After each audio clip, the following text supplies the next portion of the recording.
You don't need to have 6 startup companies that are billion-dollar turnovers. You don't need that to be successful. To be successful is proud of what you do. Yeah. Have a genuine willingness to want other people to benefit from it. And never be too humble to fuck up. Welcome to Insights into Success. We're with your host Paul Dodds. We hope to educate, inspire and motivate you to achieve your own personal success. We talk to guests from all around the world from a variety of walks of life to hear the realities of their own journey to success. What challenges have they faced? How have they coped with failure? And what have been the keys or will be the keys to their own success? In our Read to Succeed interviews, we talk books that have inspired our guests, and for some, they share their secrets to marketing success. Join us as we give you insights into success. All right, welcome to Insights into Success, where today's guest is Nick Rowney. Now, Nick, I'm not going to say anything about you. I'm going to get you to say it for me. So take it away. Tell the audience, who exactly are you? Yeah, well, thanks very much for the opportunity. Firstly, Paul, I appreciate your time and effort, and I think people who are watching this should probably show a bit of kindness and respect, because what you're doing is a pretty sort of unloved and lonely place to sit on occasion. Having been there myself, it's a lot of the time you're just talking into the wind and hoping that somebody else out there resonates with who you're interviewing or what they're saying. So. Yeah. All respect to you. Thank you. I guess, look, I'm a closing on 70-year-old, highly dyslexic, with history of fairly pronounced ADHD behavior. It wasn't called ADHD in my time. It was called, just a little bit over enthusiastic, and you were generally sent outside to play for the whole day and come in when it gets dark, kind of thing. So I kind of stumbled my way through life, just generally doing exactly what I've wanted to do. I've followed my interests, no matter what they were, and they have been varied, and they have taken me, to far-flung places and, to round the corner. And I generally have spent my life making a lot of mistakes, which I've thoroughly embraced, and would say to other people, listen, and embrace the mistakes as long as they haven't killed you. I don't know that they make you any stronger. I think that's a polite way of saying that, if it hasn't killed you, well, you're still here to make more mistakes. What I have learned through the years is it's actually better to learn from somebody else's mistakes. And we just talked very briefly before this about books, and I'm not a much of a book reader unless I have a particular passion or moment where I think it would be beneficial. But I think that if you can gain insight from other people's experience, you're a fool if you don't do that, because, trust me, even with everybody else's experience on board, you're still going to make them. But there's a lot of pain you can avoid in life by just looking at and looking at what's relevant to where you are and what you're doing, So I just get to you, I guess, by a very long-winded journey of fantastic adventures. I've met some amazing people in my life who have been both supportive and critical, and in some ways supportive and critical can sometimes be the same thing. And I guess early on in my life, I had a job as a panel beater and spray painter. And I worked for an amazing painter who was probably the best colour matcher in New Zealand at the time. And I never did a job that he never complained about. And I thought it was pretty hard. And, I was just looking for some validation. I was young and kind of thought, gee, this is, it's impossible for me to get this man to say, well, actually, you haven't done a bad job. But then later on in life, when I got into the film industry, and especially when I was a model maker in the film industry and realized that, you know, a millimeter in real life is 100 millimeters up on the screen. It makes a big difference. So I really came to appreciate that he'd given me what actually turned out to be an eye for detail. And I think we're very, very drawn to this fear of criticism. And, you know, and people have told me that I'm anal. And, you know, my Tyler would probably say, yeah, well, you're a pretty anal kind of guy. But it's not really anal. It's an eye for detail. And I think that we're just, as we get to these newer generations, where the tolerance for that eye for detail is maybe somehow becoming less important, until, of course, you have a job. If you're a neurosurgeon, your eye for detail is pretty critical. Yeah. So, you know, whereas in the building industry, you know, when I started building when I left school with a mate of mine, and we weren't qualified builders. We had friends who were getting qualified, but we both had a reasonable eye for detail as far as, you know, straight and level and, you know, things like that. And I guess that kind of, if you can use those as a building block when you're young, then that whole thing bleeds through into how you view things. And I'm sure that you, with editing, and I spent a bit of time in film and television and doing TV shows, and, you know, there's some classic ones that I used to see where someone forgot to turn the mic on, and, you know, that whole whatever it was, skit or whatever it was wasted because there was no sound. And, you know, and so I think if I could say one of the greatest things I've learned in life is that being a little bit critical, having that eye for detail, and just going, you know what, if I can't do better, then I'm not learning. And I think learning is about understanding that it doesn't matter how good you get. There's always going to be somebody better than you somewhere in the world. You can count on that, if not 1,000.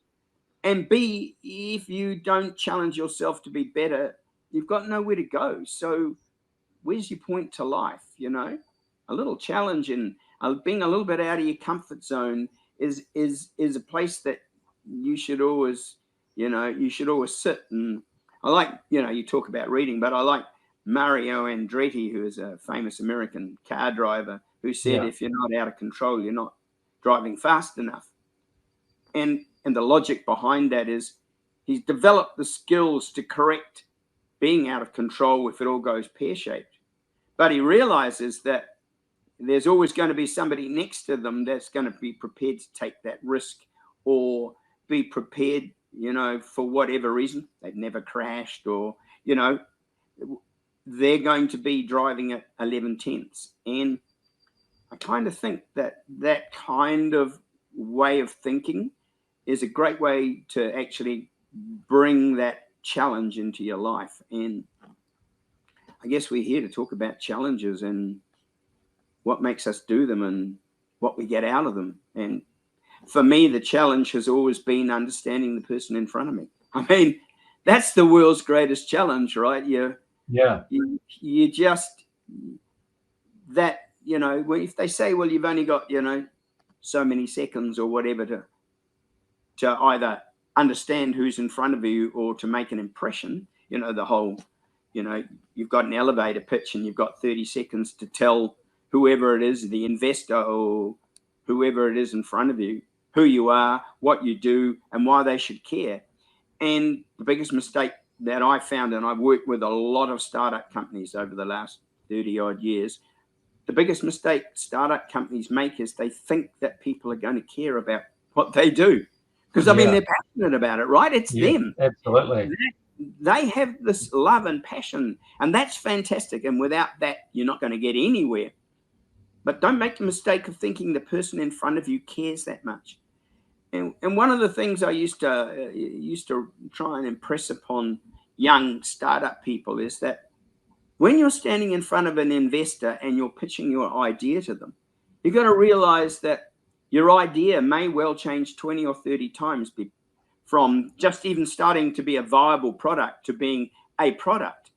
So when the investor stands in front of you, they're not looking at what you're offering them and thinking, gosh, I can actually find someone to manufacture that and tomorrow I can have it in the shops.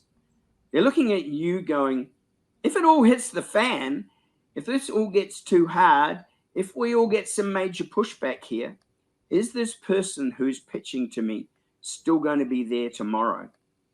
And so that's what investors care about, because the product's the product, you know, and you know, an investor, somebody who puts their money into your idea is going to have a say.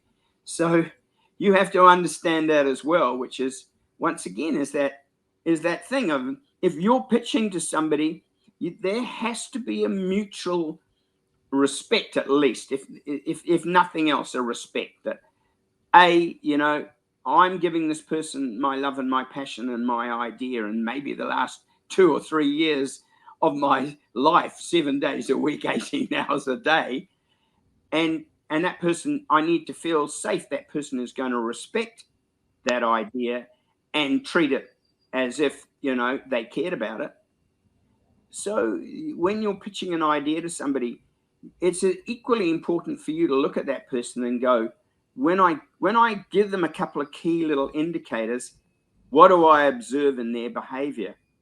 And so I've sort of taken those little nuances that I've learned in the last lifetime of both being successful and being unsuccessful, and kind of decided that they are what's the underlying secret to selling success. And that is being able to evaluate who's in front of you, seeing whether they are going to respect. And this is why con men survive in this increasingly smarter world of ours, is because they resonate with us. They tell us a story that has a certain amount of truth that makes us believe. And they're very, very good at understanding who the person is in front of them. And the thing about selling is, it's not a trick. It's not being clever. It's not having a number of little things in your kit bag that you can bring out. Oh, here's Paul. Hello, Paul. Well, I look behind you. Oh, Paul's got a photocopier and he's got a bookshelf and he's got some files and he's got a clock. And I can see behind his head, he's got some sort of diploma, or at least somebody thought he was good enough, even if it was only him, to get it off the internet and stick it in the frame behind him. So I put together a bit of a picture about Paul just by looking at how you're presenting here now. You've got an open shirt, you're casual, you know, you kind of come across as being a pretty genuine person. And so I warm to you because that resonates with me. And so we're all, from the fight and flight perspective, looking to find those little key things that we either are interested or not interested, or even just are unaware of yet. You know, our subconscious tells us a lot of things.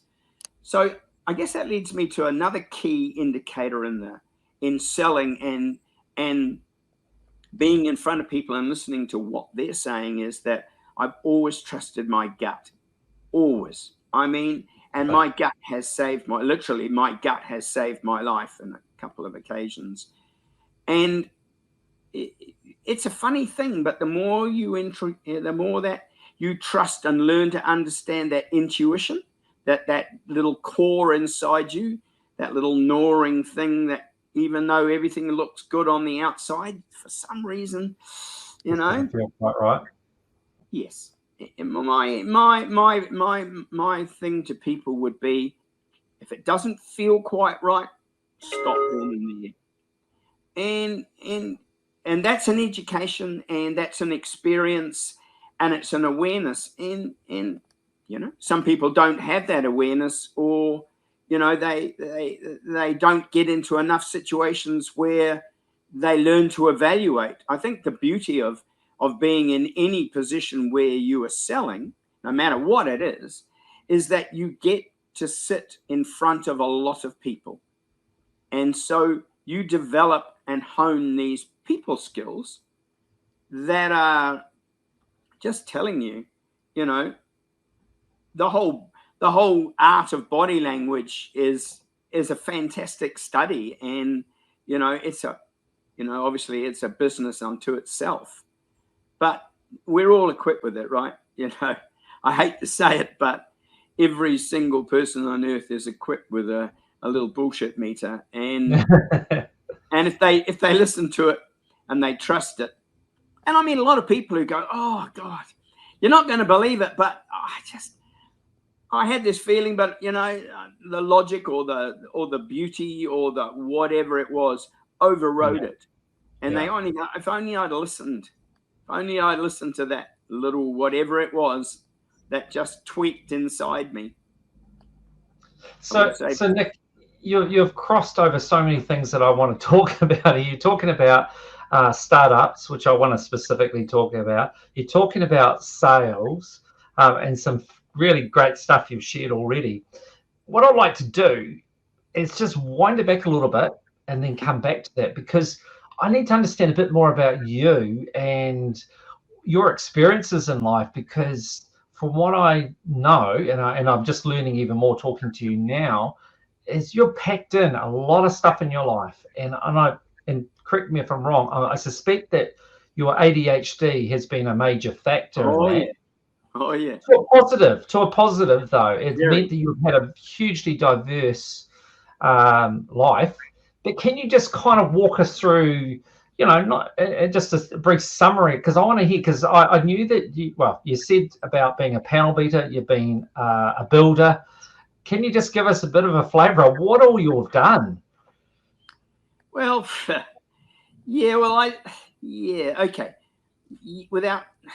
Yes. So my ADHD, it's interesting because ADHD has become a flavor, and Jesus, if you tell the doctor you got ADHD, they're going to whack you on Ritinol or some other really nasty mind-numbing shit that I tell you to leave well alone.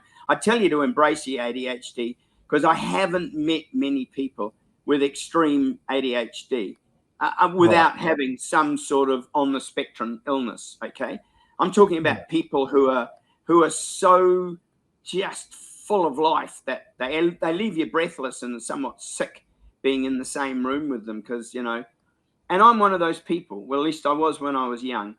And I to my partners, to my parents, to the education system, I must have been hell, because extreme energy is both terrifying and rewarding.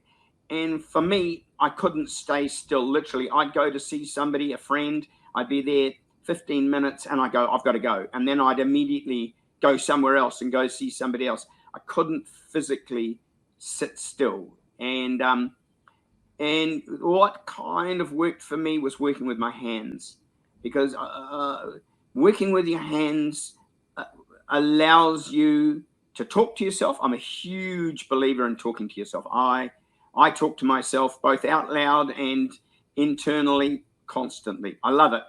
You know, right. If it makes sense, if you can talk to yourself out loud and it makes sense, maybe you're onto something.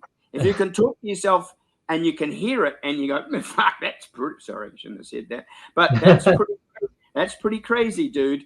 Chances are it's pretty crazy, dude. It doesn't mean you shouldn't do it. It just means you've heard it from an external source. So when I was about 16, I was into surfing, and I went to Waihi, which was, believe me, hick town on a beachfront in the middle of nowhere, and with a few, you know, little shacks that people had as holiday shacks, and that was it. And a couple of rich people had a house opposite the beach. And so I got into surfing at college. I was at Onslow in 1969, which was, you know, the year of love and peace and Woodstock. And so and a mate of mine, Ian, he had a driver's license and a packet of cigarettes, and we used to get into his car and we'd go surfing while we were supposed to be at college. And so I got into surfing. I met a guy called Roger Titcomb, who is probably one of the original surf shapers, if not the original surf shaper in Wellington. I bought his first board under 6 foot, which was like radical I'm talking radical, dude. In those days, under 6 foot board, pretty cool. But I was only a small guy, so it didn't sink under me.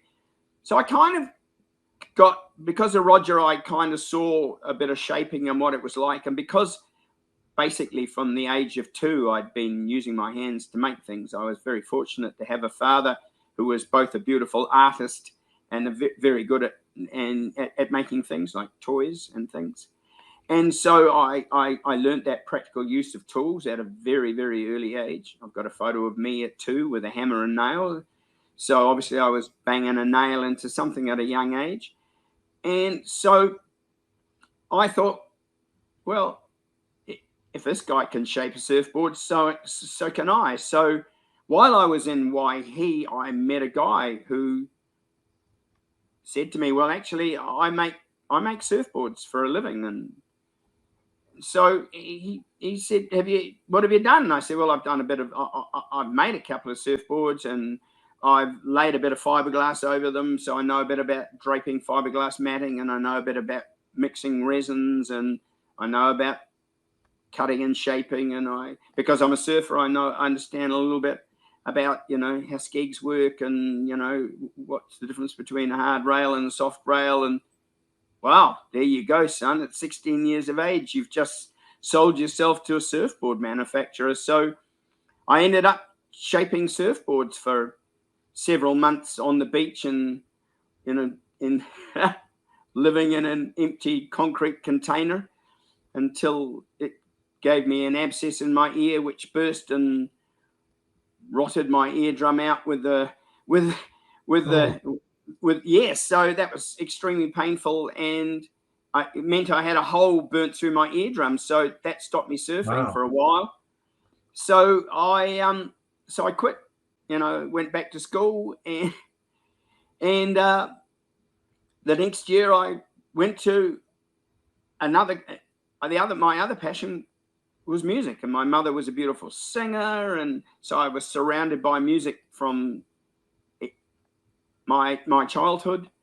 69, I started getting into John Mayall and the Blues Breakers and Eric Clapton, and started hearing, African blues, and just went, this is the future of life. So that became a passion of mine, which actually became a living of mine. And for 20 years, I played in bands, did albums, toured the North Island.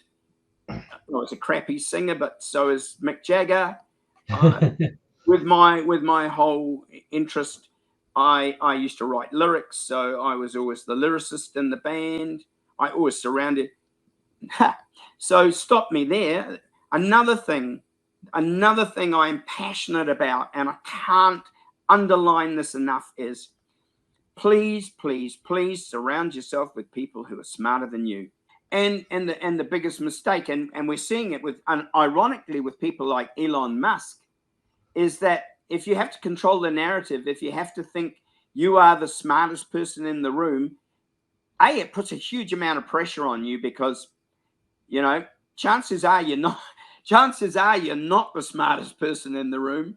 And somebody else is going to be sitting there going, actually, this doesn't go. And when he took over Twitter and started talking technology, and pretty soon his engineers at Twitter were going, this guy doesn't actually know what the hell he's talking about. Now, you can fire them all, which is what he's done, and surround yourself with people who are going to say, Elon Musk's the smartest guy in the room.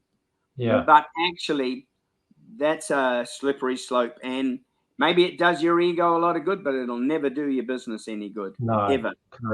Correct. So, okay, so for 20 odd years, you were in a band, but outside of that band, what else were you doing? Because I know that you're living. Yeah, exactly. I'm not Elton John, or Rod Stewart, or somebody who hit the sweet spot. I had to make a living, so hence my panel beating, because that allowed me weekends to go touring. And of course, the other thing that I got into, I got it because of my ability to use my hands. At the same time, I started to sort of branch out, and I did a lot of window dressing in the early years. So, window dressing, that's a thing of the past now. What are they? People who put a couple of shoes on a couple of stands. But back in the 70s, window dressing was actually a career. And, if you worked for DIC or Cacauli's in Wellington or something like that, or James Smith's, which is where I worked, and Hannah's, it was a full-time job. And I used to tour around shops, and I got into doing things very early on with polystyrene and cutting polystyrene, and which I don't recommend. Nobody told us that the toxins given off were highly poisonous. So, but of course, having made surfboards, I understood a bit about styrene and cutting and shaping. So they all these things cross over in life. If you cast the net wide enough, you find that you can take your talent, no matter what it is, and you can generally move it across. I tell you, you go and sit in front of somebody who is going to find your next job for you, and you tell them about, cross-pollination, they don't get it. They want to know they want to know, have you done that job before? Not that exact job, but let me tell you about my experience. I don't want to know about your experience if it's not for that role. And so we're doing our businesses a disservice by not hiring people who have got experience, but not necessarily in that role. So yeah, can I just touch on that with you, Nick? So I so agree with you there, and I've got my own little examples, but it really annoys and frustrates me about recruitment agents, and I think it's all about for them low-hanging fruit. What's the easiest? If I put forward to the employer someone that has got that exact experience, well, they're not going to ridicule me, and hopefully get a good result. Whereas if I go left field and pick someone that hasn't actually exactly done that, I'm opening myself up to potential criticism and failure. But to give you an example, one of the things I've done, because I've done a few things, is I did property syndication. And I just got into it myself. No one told me to do it. No one showed me how to do it. I just decided I would get into property syndication, and I syndicated commercial buildings. So by default in doing that, I ended up also becoming a property manager. Now, I've got an honours degree in economics. I've got no qualifications in managing property. And the thing that always struck me with it was I did the property management, and I think I was as good as anyone as a property manager, but I knew full well that if I'd gone to a recruitment agent and said, I want to apply for a job as a property manager, they would have told me, no, sorry, you've got no experience. And to your point, it's just ridiculous at times where people are so narrow in their thinking that you get boxed in, whereas you're capable of much more, but they don't want to see that. They just want to stay on the narrow that they know that is pretty safe that you can do. Yes, it's a disservice to everybody, both to the people in front of them and to the employer. And a lot of people, I applied for I went to listen to when I was in my startup world and running my own startup business and investing a lot of my money from remortgaging my house and failing quite well as succeeding quite well. Westpac, my bank, used to have touring speakers, and I went to listen to a guy once, and I was fairly critical of a couple of things he said, because he claimed that a disc profile was like a psychoanalysis, and I told him, no, it's not much different than actually going to someone to read your tarot card. It's, I'm a horse, I'm a pig, I'm yellow. It's not really a psychological assessment of the person sitting in front of you. And I'm a pretty mouthy guy, and I'm not embarrassed to hold people to account. I don't mind if you ridicule me and it make me look stupid in front of 400 people. That is a fear I don't suffer from. And I guess that comes from playing in bands where you're standing in front of 400 people, and if they don't like you, they have no social inhibition with not telling you. You're going to cop it in and there, right? And so that confidence of doing that bleeds through once again into real life. So I challenged him on a couple of things that I thought, I don't know whether that's actually a good business model. It feels a little bit abusive to the people who are working for you. Yeah. And so afterwards I got talking to him, and he said, look, you're exactly the kind of guy we need in our business, and there's a position coming in Wellington, and I would very much like you to apply for it. Wow. So I went, yep, okay, that sounds good. I'll go there. So I went there, and the person who was interviewing me wasn't him. He was in Auckland. So okay. And I got into this interview after about less than 5 minutes. This person said to me, Nick, you're not one of those annoying people that come into the business every day and say you've got a great idea, or you've just learned something new, or we could do something better. I said, shit, yes, that's exactly who I am. I'll be there every day going, we can do something better. And this person said, look, I'm really sorry, but we've spent a long time getting our processes right, and we've got them right, and we know what we're doing. And the last thing we actually need is somebody coming in and looking at what we're doing and trying to play with it and make it better. Wow. And that was the end of my interview. So I went from the owner of the company going, hey, man, you're really the kind of guy we need to bring on board, to be sitting in front of this person who obviously felt incredibly threatened and challenged by the fact that I was going to be working for this person. I think, they were the general manager of the company or something. And they just looked at me and went, their gut must have been singing over time, going, warning, warning, warning.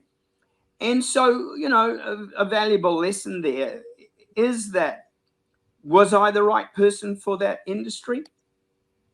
Maybe, because doesn't a board need to have someone with a black hat sitting on it going, whoa, whoa, whoa, I'm not sure that's such a good idea. I know that, it makes sense financially, or it makes sense legally, but you know what? It doesn't make any sense to our customers. Have any of you motherfuckers even thought about our customers? No, you haven't. You don't care. And this is, pardon the expression, but, I get really angry. I've sat on a number of boards. I've been, stigmatized, put to the side, moved out. I've sat on advisory boards for government agencies in the tech industry, and literally been the only person outside of anybody who wasn't a government employee inside that agency to bring a voice of the outside world to that particular agency, and just being ridiculed for having the audacity to suggest something that didn't fit in with the nobody ever got fired using IBM. And so I get really annoyed and really passionate when it comes to this ideology of going, we need everybody to be on board. We're all on the walker. We're all rowing in the same direction.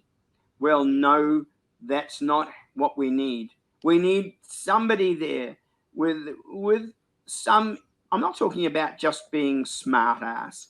I'm talking about somebody who can actually, there's a Zen saying, no matter what you believe to be true, the opposite is truer. And it's, it's the irony of, actually, it's not bad to have a lone voice occasionally asking us a difficult question that makes us feel uncomfortable to ask, because it's running against the narrative. We're all great narrative. We all love stories now, eh? Business is all about stories, our PR, our marketing, what we do, how we sell it, who we are. It's our story. And anybody who comes along and goes, well, actually, not everybody resonates with that story. And we can't all be Coca-Cola and have $1 billion a year to spend on advertising to get everybody with a mouth to buy Coca-Cola. Some of us have to realize that it requires a little bit more than that. And it gets back to that whole thing about selling again, which is, you know, most people talk about their customers. Most people have never been their customer, you know, and that's why we hire a PR company or a marketing company, or that's why we hire someone from university to tell us about communication. You had to go to university to understand what communication is. Don't come to my business and talk to me about it. I'd rather talk to somebody who stopped me in the lift and said, you know what, Nick, I'd like to come and work for you. And this is where I think I could help. And a lot of my jobs have come. I've bounced, like you say, what have you done? Well, I worked in the film industry, both starting out as a model maker, going and knocking while I was a panel beater, going on knocking on doors in the film and television industry and going, I make models, and being told, no, we've already got a model maker, and, you know, they make our special effects. You know, before CGI came along, we all made special effects. That spoon stirring itself in that pot. Actually, there's some guy lying underneath the table with a piece of wire welded to that spoon, making that movement, you know. and then just by luck, you know, the next day, literally someone going, we've got this job and we need a model maker. And me going, yeah, that's me, even though I'd never done it before. Yeah. But I figured, you know what? I've worked with my hands. I've been a model maker, you know, I could do these things. And so I took that, and then working as a model maker and doing special effects and realizing I was working with directors who, man, they were winging it. They were making it up as it went along. I thought, I spent my whole life winging it, making it up as I went along. I can do that. So then I went back to all the companies I worked for and said, well, I've decided that I'm not going to be a model maker now. I'm going to be a writer and a director. And them all going, dude, well, wow. Yeah, we've all got that, you know. And so literally going and chance meeting a guy in the street who I happened to know, who was doing advertising, but he was just doing text and stuff in a very small paper, but who had some quite interesting clients. And I said to him, oh, you know, I'm a writer and a director now. And he went, oh, no, are you? Oh, I've got a client, and they'd like a little television commercial done, but they don't have any money. I go, well, I'm sure I can help them. Put me in front of them. So he set up a couple of interviews. I sat in front of them. We're back to selling again, right? What are we selling? We're selling whatever it is that you want to get across to your client. And the first person he put me in front of wanted to get to children between the ages of 6 and 11 to talk about suicide. Oh, wow. Okay, that's pretty full on. Frightening. You know, I didn't know that 6-year-olds were dealing with and struggling with mental issues. God, I didn't even know what a mental issue was until I got to 40. Had the gun in my mouth. I learned about it then, but at the time, I was horrified. And once again, I came up against a government agency of well-doers who, you know, unfortunately were people who were middle-aged and white and had a, you know, superior viewpoint as to fixing people rather than listening to people. And this was for the Samaritans. And they said, well, we've got $6,000. And the guy, my mate Tosh, who put me in front of these people, he said, well, I'd like to use Phil Collins' Just Another Day in Paradise as the soundtrack. And they went, oh, yes, that sounds great. And so I basically sat down with them and I wrote their 30-second TV commercial in front of them. Said, this is what I'm suggesting. Tell me where you think I'm going wrong. They went, yeah, well, they had input. They went, that sounds great.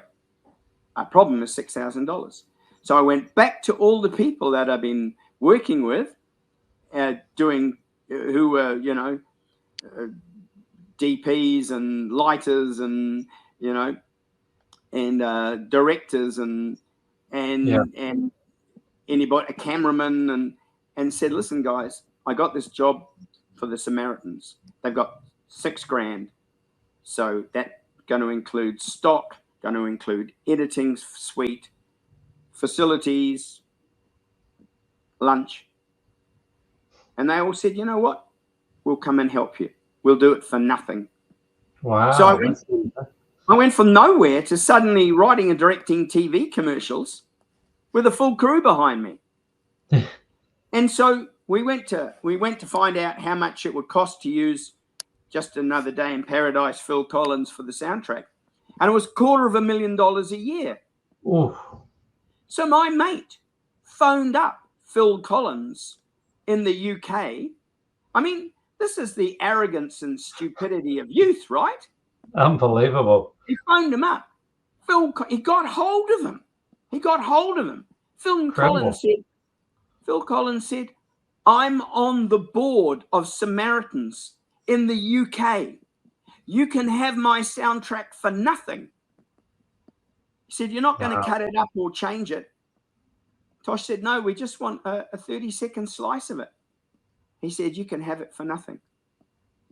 So we produced Samaritans, a $6,000, and that was how I went. And that's a philosophy, right? And that's a philosophy that we don't teach our children. And that is, you know what? Trust yourself. The worst thing that can possibly happen is someone will say no to you. And if you really want it and you really believe in it and it's really important to you, then you'll ask the question, okay, why did you say no? And they'll either go, because I don't like you, or they'll go, B, because I don't like your idea. Whoa, you don't like my idea. Fantastic. How would you do it if it was your idea? Now I've got you engaged. The second rule of selling. Is this person engaged? Do they want to sit in front of me? Why do they want to be here? Well, because I've made it about them. I've made it about you, Paul. I'm talking way too much. This interview should be faced on you more because you know what? You're the guy doing all of this. And so you're important.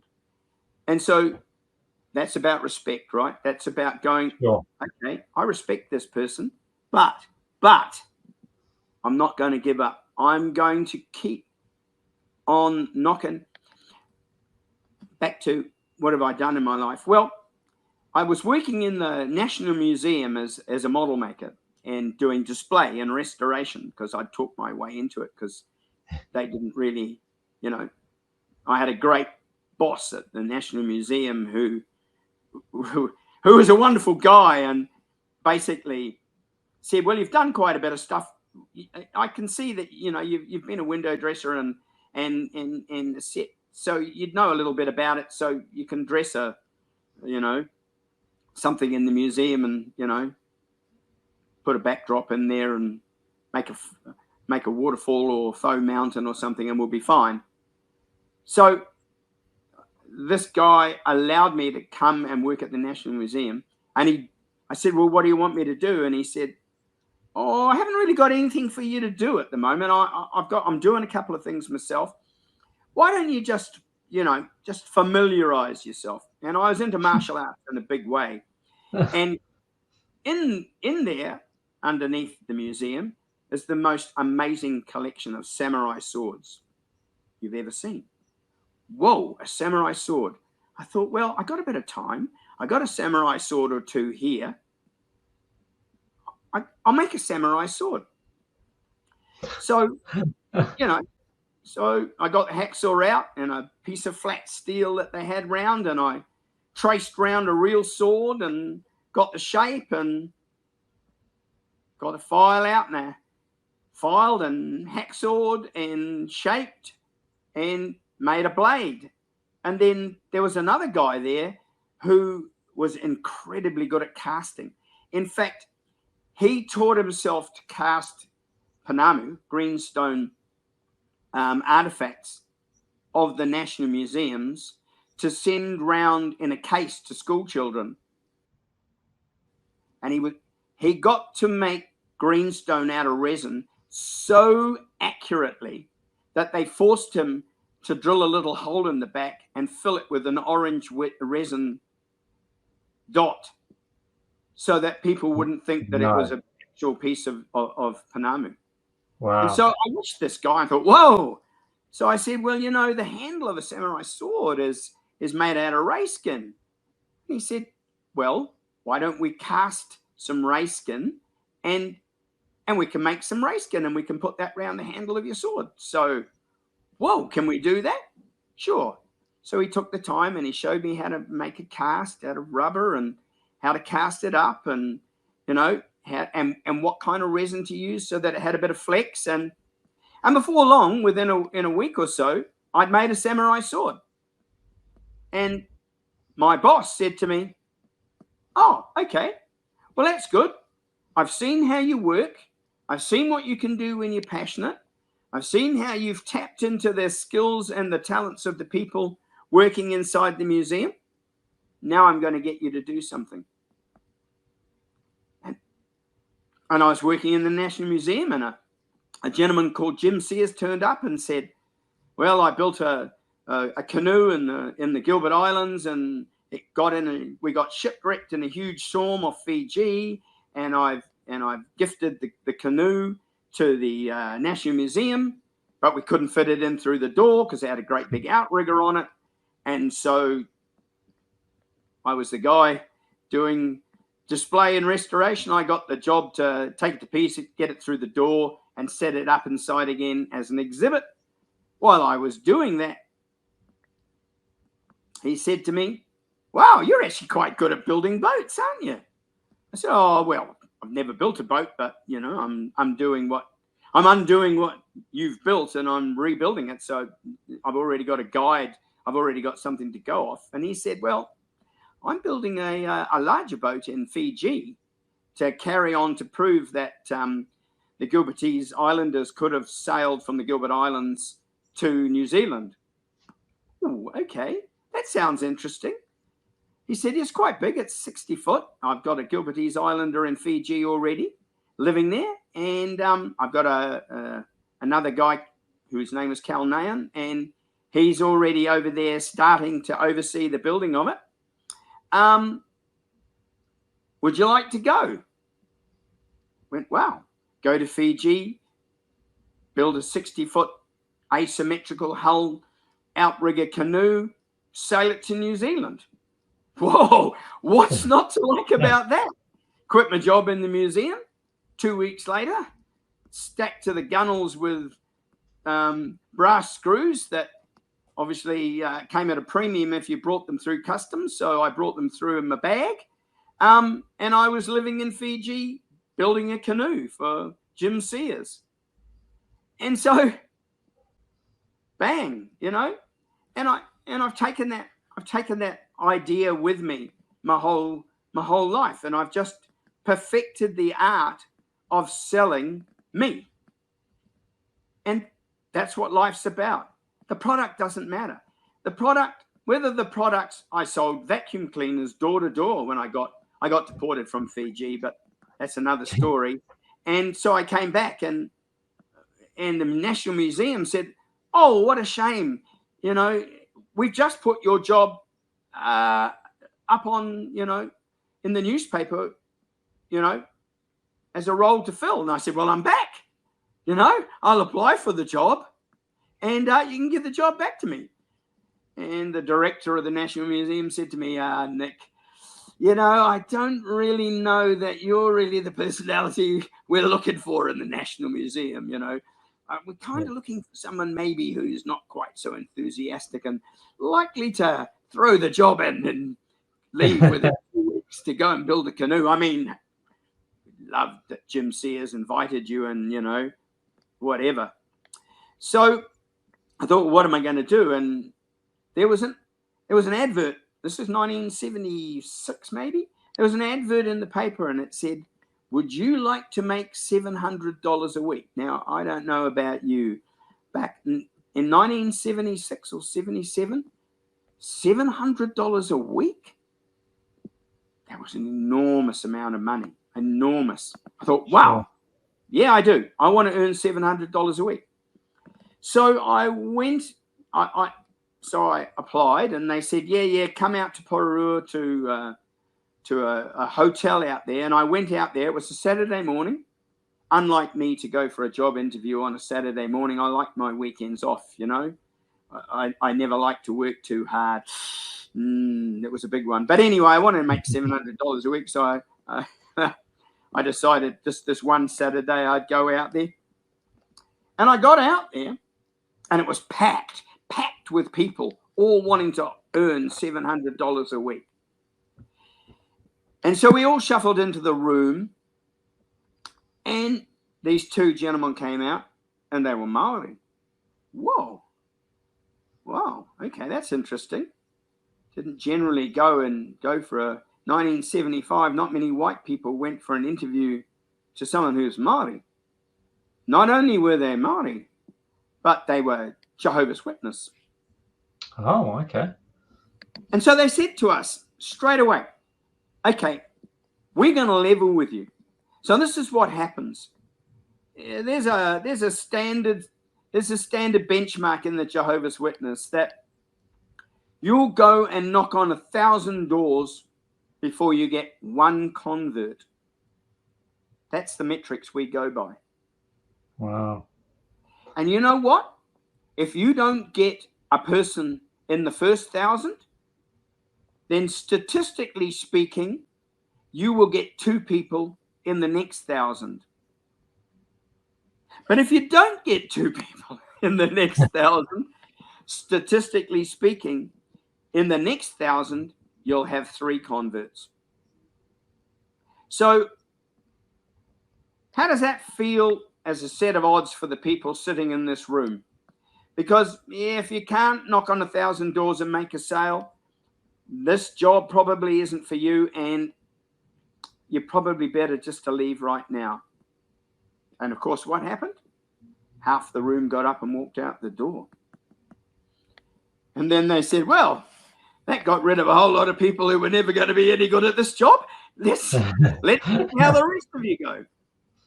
So then they handed us, and remember, dyslexic and ADHD, they handed us a blurb, and they said, we want you to learn this blurb word for word. Go away and come back in an hour and say it to us.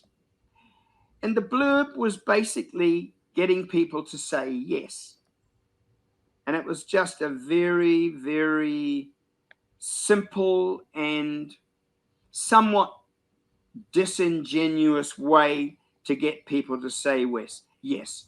So, for instance, if I showed you a picture of a house that was derelict, and then I showed you the same house that had this brick cladding on the outside that looked new and fresh and modern, and I said to you, if this was your house and you could have it looking like this, would that interest you? And of course, I'd already targeted people whose houses looked like that, right? And so the person would go, well, yes, it would interest me. Terrific. Okay, that's a tick. Okay. And so what if I was to tell you not only on this house would it look like this, but while we were going through looking at your weatherboards and the condition of your house, and we found some rot and we cut it out and we repaired that and then put this product over the top of that, would that interest you? Well, yes, it would. And you know what? We wouldn't charge you any extra to do that. Yes, that would interest me. And basically, you're getting the person to say yes right the way through till you reach the cost. And then basically at the cost, you go, well, this is what it would cost to do your house. And that's when the rubber hits the road, right? Sure. And then absolutely. You say to them, you know what? If you could afford it, would it still interest you? And that person would go, yes, it would. And you'd go, well, there we can help you because we have our own finance company and we can help you get this. Magic. This was just so I got up in front of these two gentlemen and as word for word best as I could as a dyslexic ADHD kind of a guy who tried incredibly hard not to wing it and make up his own set of rules. I went through it. And they said, you know what? You're one of our guys. And then they said, here's your territory. It was Karori in Wellington. Karori was a very affluent area in 1976. And they gave us Miramar. And Miramar wasn't quite as, as fancy, but the houses that we had in the booklet that we were showing people weren't the houses, the doors that I were knocking on. So I was terrible. I couldn't sell anybody anything because the product I was offering them didn't make their amazing house look better. It was rubbish, So I was set up to fail, but I knocked on 1,000 doors and I didn't make a sale. And at the end of that, and I think that 1,000 doors took me 3 weeks to knock at it. And at the end of it, I went back to the people, these two guys, and I said, I've knocked on the first 1,000. I have no interest in knocking on another. And by an ironic, twist of fate, the phone rang. And there was a guy from Electrolux. And he said, Mr. Rowney, your name's been brought to our attention on a couple of occasions. I believe you're a very good door-to-door salesperson. Oh, really? And I went, well, that's interesting. Of course I am. What hose? And they said, we would love you to come and work for us. So I went, great, I'll come and work for you. But the fine print had the nasty bits in it. And the nasty bits in it were, if the Electrolux breaks down, you have to go back, pick it up, take out another one at your own expense until it's repaired and do it again. And so I started doing it, and, let me bring in another maybe swimming against the tide kind of thinking here, which is, trust me, success isn't all it's cracked up to be. Success can bury you. And I think maybe it's something that will resonate with you, is that later on, I in another occasion when I mortgaged my house 4 times to pay for this adventure that I was doing in my startup company, and I had no money, I thought I'm going to have to earn some money to live. And I applied for a job as a selling health insurance. And I'm a great believer in health insurance, especially when you get sick. And so I went to see this, Eric Chong was his name. I really liked the guy. And I went out there, and he said, I've looked at your profile. Don't see a lot of selling just popping out recently, and certainly don't see anything to do with insurance. So, basically we're looking for a guy from the insurance companies who wants to step sideways or get a leg up and into a fast, new, vibrant company. I said, well, I want to work for a fast, new, vibrant company. I don't want to work for an established insurance company because I'm not an established insurance person. So he basically said, so sell me some insurance. So I said, sure, Eric. I guess the first thing I'd ask you is, are you insured at the moment? And he said, well, Nick, yes, I am. And for a lot of people, that's a gotcha, right? How do I sell insurance to a guy who's already got insurance? So I said, sounds good, Eric. So why don't you tell me, what does your policy cover? Paul, have you got insurance? I do, yeah. Have you got health insurance? I do. So tell me, what does your policy cover? Yeah, I couldn't tell you in detail for sure. No. So if I was to say to you, Paul, part of the detail that you can't tell me has been superseded by the new policy. Paul, have you ever had a phone account, like for a cell phone, say? Yep. And have you ever at some stage got frustrated and said, you know what, I'm going to jack in my account and go somewhere else? Absolutely. And has right at that moment, that same company that never said anything to you turned around and gone, oh my goodness, you're an old policy. We don't have that policy anymore. Our new policy gives you this, this, and this. Stay with us. Absolutely. It happened more than once. Okay. So already straight there is the desperation of behind the eight ball selling, right? Shit, the customer is going to leave me. I have to offer them more than I've been offering them, right? What a terrible thing to do. If you actually cared about me, when that new offer came up, you would have contacted me and said, Nick, we love you. You're a loyal company customer. Yeah. Stay with us. We're going to upgrade you. Yeah. No. So in answer to your, yes, I couldn't tell you the finer details. If I was to say to you, well, Paul, you're a woman, you fit into the breast category, given your age, given the fact that there's a history of breast cancer in your family.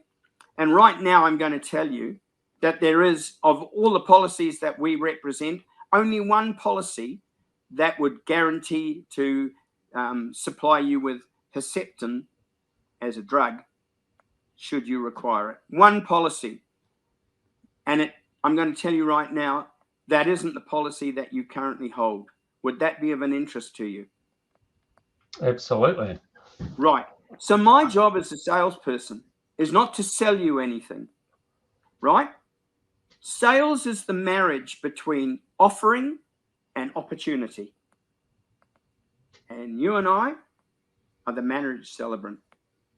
All I've got to find is, what is the opportunity you're looking for, and marry you up with integrity, genuine honesty, and the best of my ability, an offering that is going to add you value.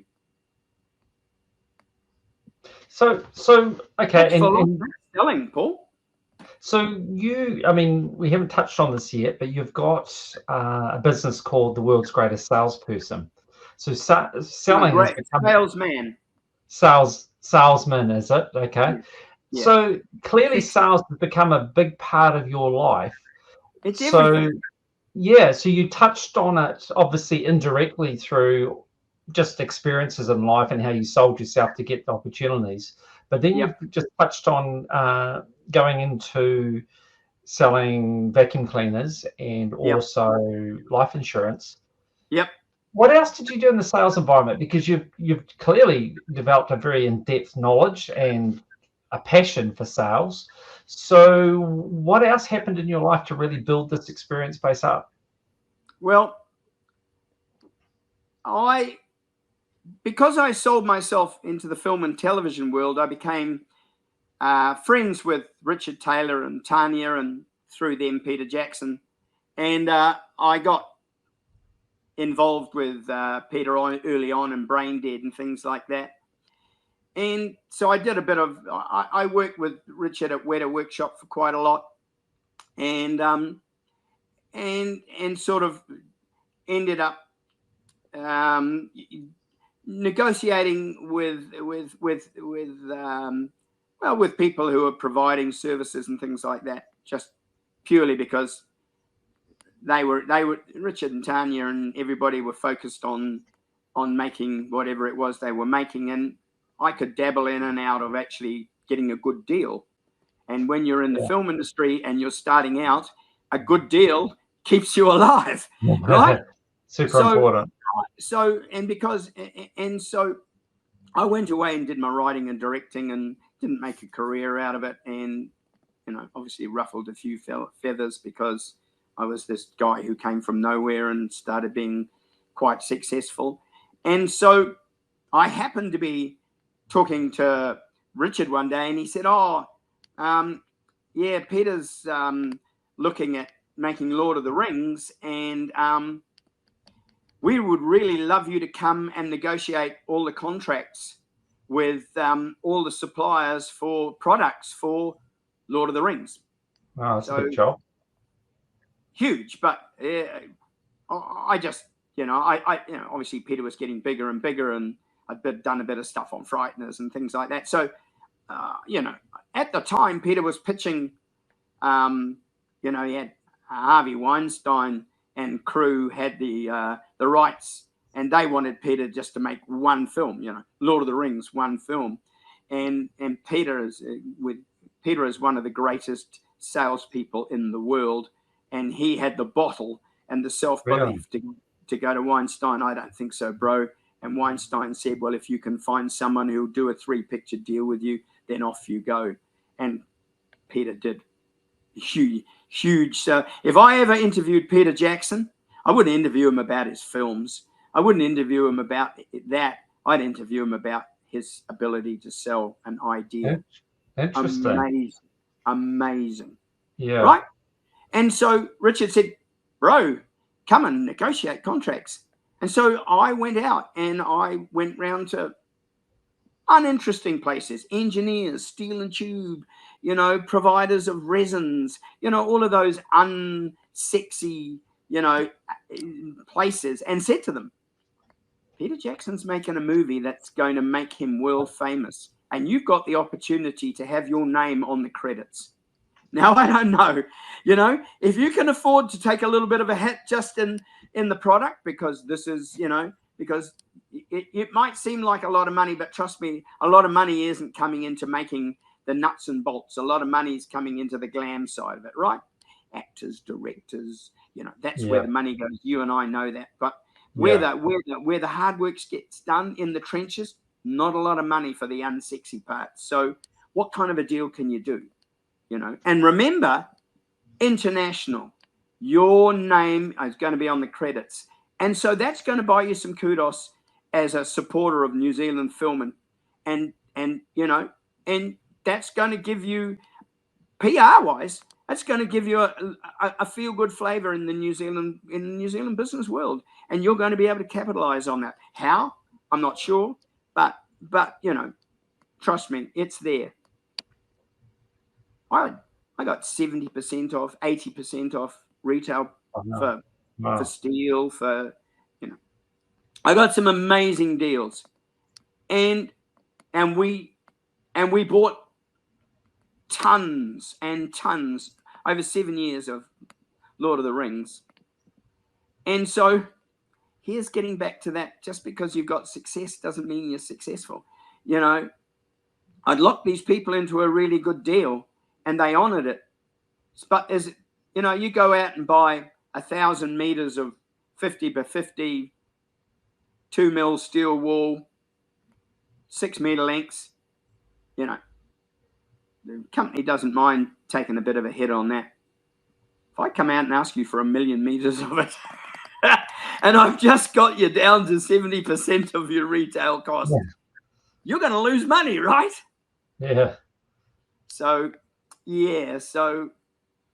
I worked in Lord of the Rings, and I negotiated a contract for myself where I didn't work weekends, because I was getting older. I knew the sacrifice people make in the film industry, and I was overdoing that. I'd made that sacrifice earlier on, and I'd made it playing in bands, and I didn't want to keep doing it. So I resigned. I resigned from Weta and said, movie's made, and I'm 50 years of age. I need to go and do something that's a little less taxing. And by chance, I saw an advert for a business developer for a small web company. Okay. So I phoned up the owner, Mark Pascal, and I said, let's go and have a coffee. So I went out of coffee with Mark, and he said, so what do you know about websites? I said, well, to be honest with you, Mark, I only barely know how to turn a computer on. He went, oh, well, really, I need, in order to sell websites, you need to know what a website is, how it works, what it does, the tech language it's built on. You know, we're an agile company, which is just new, and agile is going to be the future of technology, and we're doing it in an open source, language, which means that, non-proprietary. You don't have to pay to get the software. And Jesus, talk about a foreign language to a 50-year-old man, Yeah. Overwhelming. Yeah. So at the very end, he said,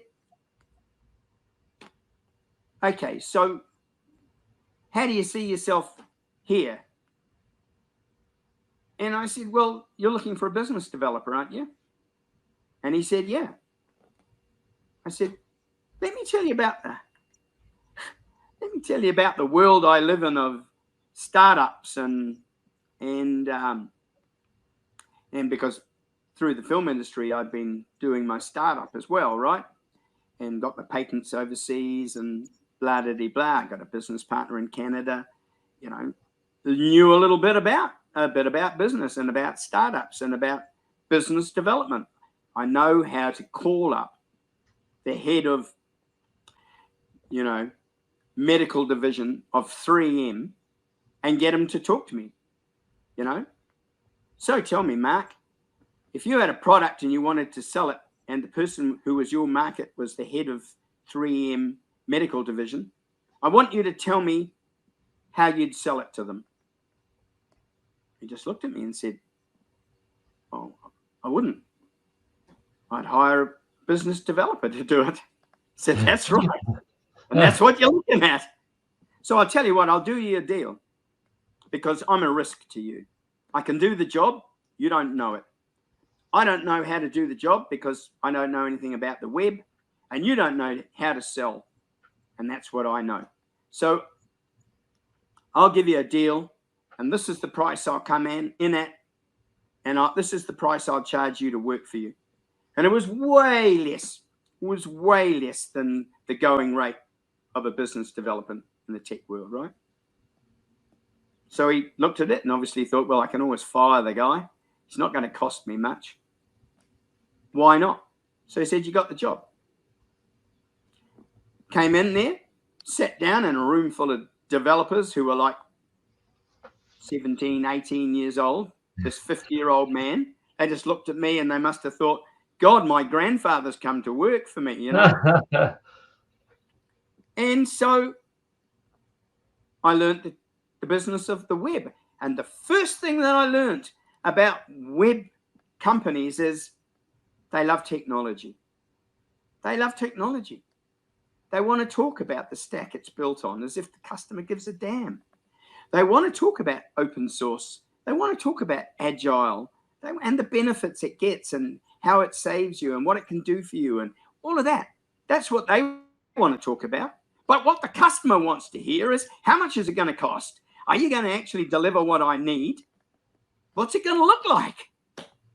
Okay, so the salesperson between a web development company and the customer is the person who can talk to both languages, right? That's all I have to do. I have to be able to say to you, Paul, I want you to tell me about your business and what's important to you and what you think this website's going to do for you. Because I'm going to tell you right now, and this might put you off, but the money that you spend on your website isn't going to give you the value. How do you feel about that?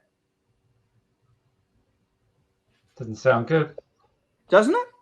Okay, so let me extrapolate that. The money you're going to spend on your website is going to make your customers' experience of you 100 times better than it currently is. Do you mind paying for it now? No, that sounds pretty good. Right. So your problem is you don't speak gobbledygook. You don't speak, lawyer speak. You don't speak accountant speak. You speak Paul speak, right? Sure. And you need somebody to come and sit on your side and talk to these technology boffins and get across your narrative to them. So although I work for this company as their business developer, don't get me wrong, Paul, I actually work for you. Because if you're not happy, if you don't sit down with the next person who owns a business and go, you know what?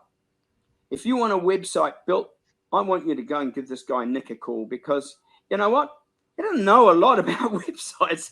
He doesn't even really know how the internet works, to be honest with you.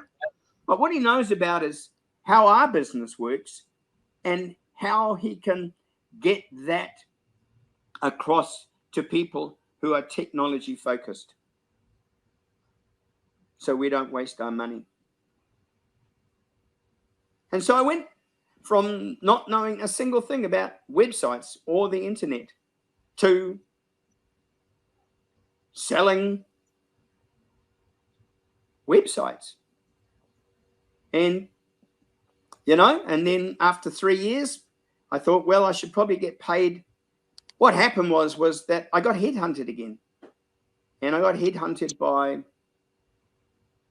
a telecom, right? A telco. And they called me up and they said, Nick, we've seen you around town. You see, because the thing about selling is that it's not a day job. It's life. So after work, I'd go to business dues. I'd go to startup dues. I'd go to, you know, dues that, you know, internet providers were putting on. I'd go to dues that, you know, some patent attorney was putting on. I'd go, well, if a patent attorney is going to be putting on an evening, there are going to be customers there that are going to be my customers. Because you know what? I know more than those patent attorneys, because I've got my own patents around the world. I know what the real world's like. I know what a patent's worth. It's not worth anything. I'll tell you, Paul, what a patent's worth. A patent is worth what you can afford to defend it. How much money have you got to defend your patent, Paul? Yeah, well, often not very much. That's so the issue. You don't bother getting one, because you know what? It's not worth anything to you. Because if Google or Microsoft or Nike want your product, tell me how you're going to stop them. Yeah, I mean, what can happen with some of those, though, is they will pay you a token amount just to keep you sweet. But I get what you're saying, is that basically they've got very deep pockets. So if they really want it, the patent's not going to hold them back. They're going to have it one way or the other. But you're exactly right. What a patent buys you is the branding and the rights to say, the bragging rights to say, this is my idea. This is my idea. You know, I represent this idea. And if somebody else wants it, that's just letting everybody know that my idea has value. And the bigger the customer who wants it, the more value it has, right? Sure. And so now if you look at it, and I said, okay, Paul, so what I want you to do is I want to switch your thinking. And I want you to tell me what that PR, what that bragging right is worth to you. And how much money do you have for PR or bragging in your business? Do you put away $20,000 a year? I'd say most businesses wouldn't spend anything on it. Correct. So you know what? If you're going to go and look to play the patent game, the first thing you do is you've got patent pending. So patent pending is that wonderful anomaly that no one can actually see what your patent covers. So it covers you for more than you're ever going to get ever in your life when you get a patent. That's an irony, right? So that buys you 6 months at least of time to get out there and have patent pending in whatever it is that you've got and you're selling. Whew. Believe me, that's worth a little bit of money that it's going to cost you to get a patent attorney and start the process. And so I started learning all of these things through working for the web company. I learned about the web. I learned about the internet. I learned about what it is that customers want when they want something on the internet. And the web is the face that we used to go through in order to do it before Instagram or TikTok. So, you know, things change. I got very early on into LinkedIn. When LinkedIn first started out, It was a gift. It was the salesperson's gift. I could email any CEO of any company on LinkedIn Really? and just go straight to them. Wow. Man, I was a LinkedIn whore. I tell you, the first thing I did when I get to the web company in the morning was I flick on LinkedIn and I just go, hey guys, look what's going on. And so, through that, I decided to leave. I tweeted, hey, listen, I'm leaving 3 months. I'm just putting my shingle out there. Within 5 minutes, the phone rang. The owner of another web company phoned me up, said, come around and have a coffee. Came around and had a coffee. He said, you're working for me, and this is how much we'll pay you. And it was like half again or more of what I'd been currently getting paid. He said, I take money off the table. I don't want to talk money to you. I want to talk about, if money's not the option now, what are we going to talk about? So I went to work with Nathan and I learned more about business. But what I brought to them was the opportunity to get into the startup world and work with startup world in, technology space. And because we were agile and because we were using open source software and things like that, it really resonated in that space. And so I just kept building my profile. All I do is build my profile. That's why when you say to me, tell me what you've done in life, I can't. It would bore people if I told you what I've done in life. But what I have done is I've made a major leap. Every 10 years, I have changed industry, like completely changed.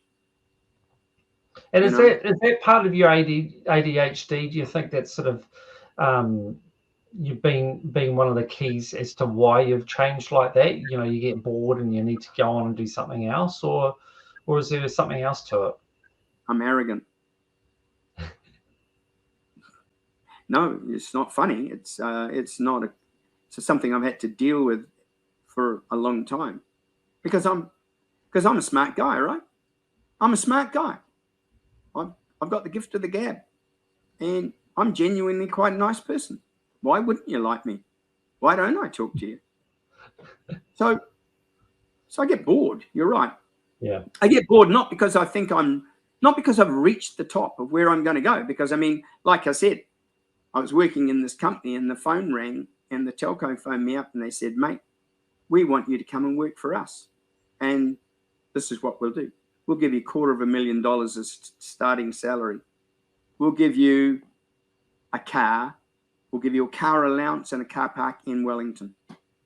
Come and work with us and we'll pay you a percentage profit. Now, I had sons. I thought, you know what? I could make $400,000 a year.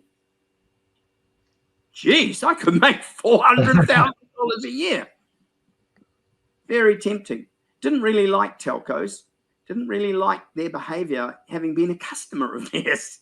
Yeah. Didn't really like telcos because I've been a customer of theirs while I've been working for my clients, and realized just what a poor provider of internet services they were, how disrespectful of customers they were.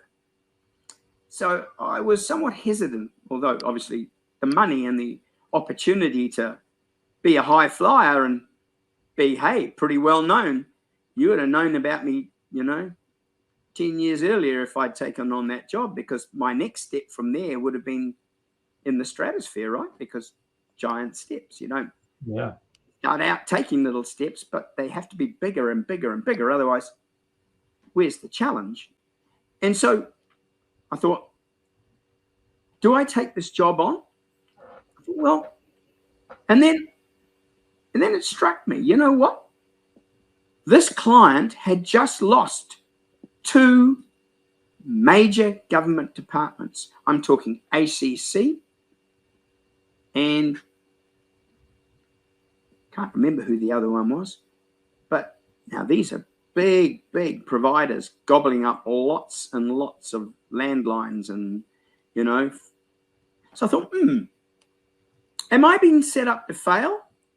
Are the people who already have a comfy job feeling threatened because they know that if they can't get these two big government agencies back, and we were just starting to go into a recession, their figures, their turnover, they're not going to meet target, right? Targets. So I thought, they're bringing me in to fail. They're bringing me in with a huge offer. They're not going to keep me for a year. 8 months down the track, they're going to come back to me and they're going to go, Nick, I'm really sorry, mate, but we had some fairly stiff targets and you didn't meet them. So I'm sorry, but we're going to have to let you go. So that does two things. It destroys my reputation politely, and it means they get to keep their job because they got rid of that guy who was no good. We'll look for somebody else to fill his place. They bought themselves time. So Sun Tzu, The Art of War, one of the few books that I refer to quite regularly. You know, look behind the curtain. All is not as what it seems. The opposite to what you hold true is truer. And so, yeah, so I probably talked for way too long, but, you know, I could go on for days.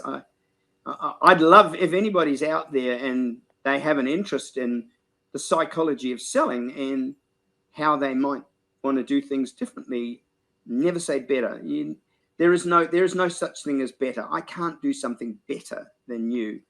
I can do something that is a delight to my customers and thereby elevates me. You know, I had a little play with Instagram with a great young man, Carl, before he went to Australia, and he was my videographer, and I did a whole lot of segments on selling, and basically I had a couple of German shepherds. I used to take them along and used to make them part of the sales pitch, and you know, I just generally shoot the breeze about what I think is important in selling, and so you know, that's the world's greatest salesman. And it did ironically put me in front of a couple of people around the world, a great sales guy in Germany and another guy in Canada that I did a number of sort of interviews like we're doing with you, just talking sales, which they chopped up and threw into their Instagram accounts now and again as a bit of a filler. But I realized that I wasn't actually, it didn't get me to reach the people that who were my customers. So really my customers came back down to startup companies and businesses that were looking to understand how their employees felt about the company as a whole, truthfully, not, oh, I've just sent out a survey, fill it in, it's anonymous, send it back. I mean, actually working out what the people in the organization felt about the organization, both emotionally, from a perspective of what the company actually did or produced, or how the people they interacted with in the marketplace felt about that. All of those things, all of that information you never get to hear, because generally organizations don't know how to extract that from the people who work for them. They make it onerous. They make it terrifying. They make it, you know, I don't know, compulsory.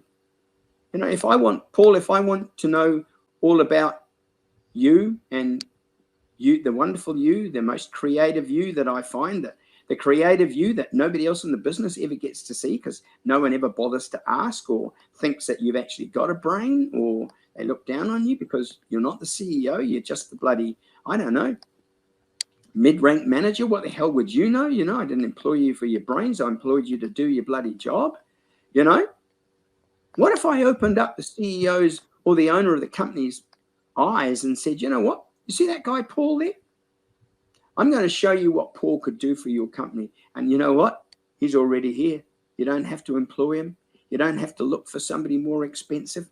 He's a resource at your fingertips that if you treat with respect and you actually have an interest in what he does, as an organization, I can show you who that person is. And then it's up to you to make a judgment call whether you're going to use them or not. So tell me, Nick, I'm just listening to all this, and I guess one of the things I really would like to know is your passion for sales. Is there much in the way of formal training behind it, or is it been largely just things you've learned on the go? And also, is a lot of this driven by your enjoyment of studying human psychology? All of it is driven by my enjoyment of studying the human. All of it is driven by my ego, which goes, am I actually any good at this? I'll take you back. When I was working for Weta, I used to drive out and see customers and things like that. And I was inventing a online sales course, right? In my head, I was going, what would be important? What's important? If I was going to offer you a course, Paul, what would be important? And, you know, I'm incredibly confident, right? In fact, you know, if you actually looked at my profile, confidence is 90%. That's a high percentile for confidence. That really means that it doesn't matter where you put me, Paul, I'm going to survive. I am a survivor. I am resilient. I am smart, inquisitive, dangerous. I'm a psychopath. I am all of those things that make me both lovable and interesting. So we had this day at Weta called, I think it was called Dress Day. It came kind of from the early film industry where all the guys would turn up in dresses and all the girls would turn up dressed up as men, and they'd spend the day at work like that, right? Yeah. So I borrowed my partner's leopard skin miniskirt and a pair of high heel shoes, and I went to work. Safe, right? Very safe. And then Richard said to me, oh, Nick, I need you to go out to the engineers in Petone and take out this bit, and I want you to get them to change how they've made it. So I said, yeah. So I stepped into the car in my miniskirt and my high heel shoes.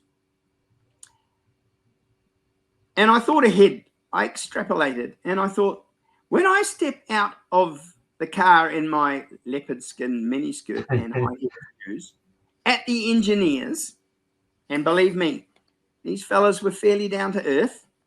Yeah.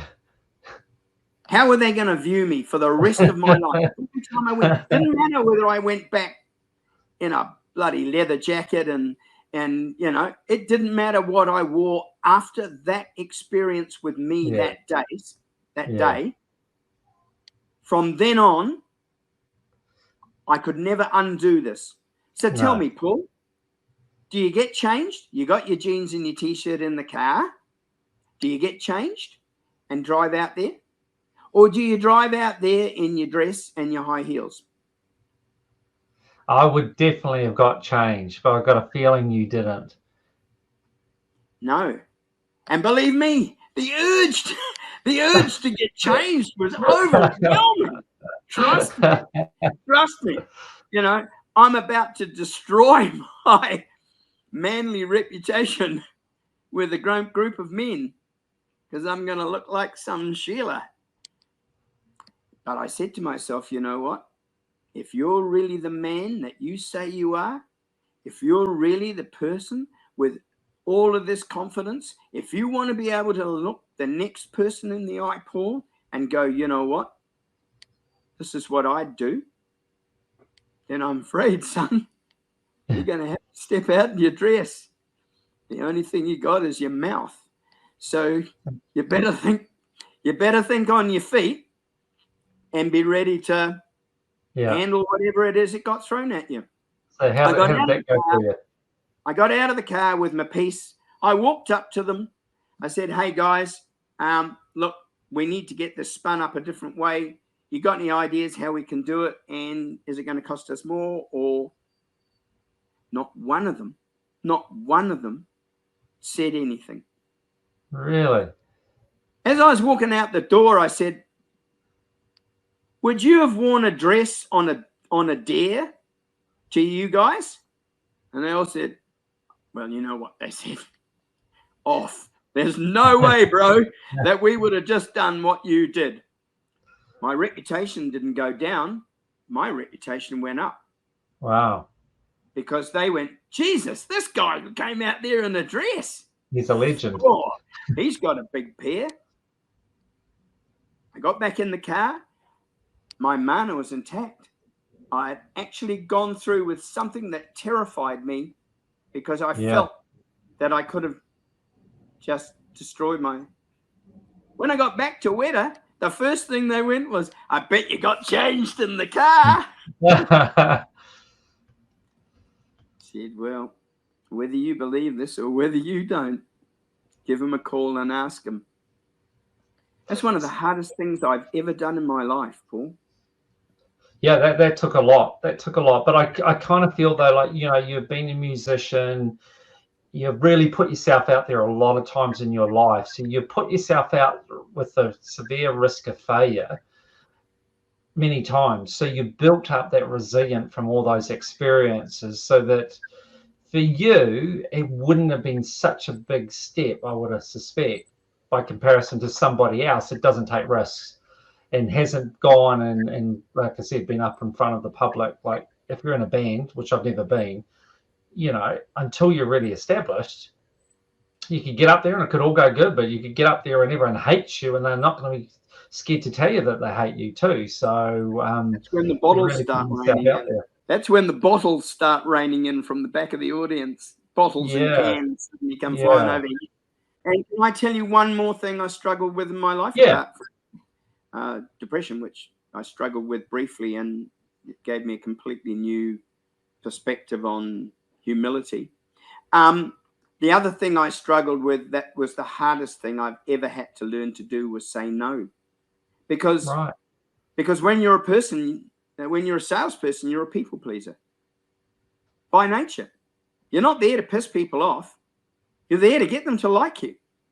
And generally, you'll do whatever you think is important in order to get those people to like you. Yeah. To make them feel confident or comfortable or whatever it is you want them to feel. You're not going to make those people go, Jesus, I don't want to ever see that guy again. So the experience of learning how to say no to people, when I'd spent my whole life getting people to like me. Wow, man, that was a hard one. Yeah, that would be a hard one. That would be a hard one, you know, because you wouldn't want to let people down and you feel like you're letting them down by saying no. And you probably, you know, because of the diversity of what you've done, you've kind of been known as a person, the go-to person that, you know, Nick will have a crack at anything. Oh, let's give Nick a call. He might be able to help us out on this. But there's got to be limits. Yeah. So I guess the question is that, and this is the problem of small businesses, that we don't like to say no to people in case they never come back to us. Or in case they tell somebody else, I went around to see that person and they told me to go away, or they told me they couldn't do it, or they weren't interested or doing it. It wasn't something they did. And as a small business owner, of which I've been several times, the fear of saying no to people means that the mouth doesn't get fed. So we have a tendency to overcommit when we're a small business person. We have a tendency to say yes to everybody, even when it's in our detriment. And another huge thing that I found to be true in life, unequivocally, is, you know what? The person who had the least money to spend are the biggest pain in the ass. Yeah, that's so true. So true. What? Because to them, you know, how much money have you got for your website? I've got $2,000. Okay. Well, I'd suggest that we look for something off the shelf that's free, and maybe we just do a couple of tweaks that make it a bit more for you. And then the next thing, oh, can it do this? Oh, no, I didn't want that to happen. I wanted this. Hey, Johnny, Yeah. You had $2,000, all right? I go to a company and I go, so you want us to do your website? What have you got? And they go, oh, Nick, we've only got a couple of $100,000. Is that going to cut it? Those people are a joy to deal with. Yeah. They hire you because they think you're the expert and they're trusting you. And don't let them down. Do not let them down. If you're not that expert, find one quickly and tell them. But you know what? They're going to let you get on with it. They're not going to sit over you with a hammer going, They're going to want you to turn up in 2 weeks with the next iteration and go, guys, this is the next iteration. Let's sit down and talk about it. This is what we agreed on. This is what we've delivered. Is this still what you're looking for? Agile. Wow, I loved Agile. Agile is how I live. Small increments towards a big goal. Be prepared to change. Yeah. Don't fall in love with yourself. All right. Don't take it personally. Somebody doesn't like what you've said. Somebody doesn't like what you've produced. Somebody doesn't like what you do. Don't take it personally. Look at them and go, is this person of value to me? Are they? No, they're not. Then I don't care. I'm a psychopath, Paul. I don't care.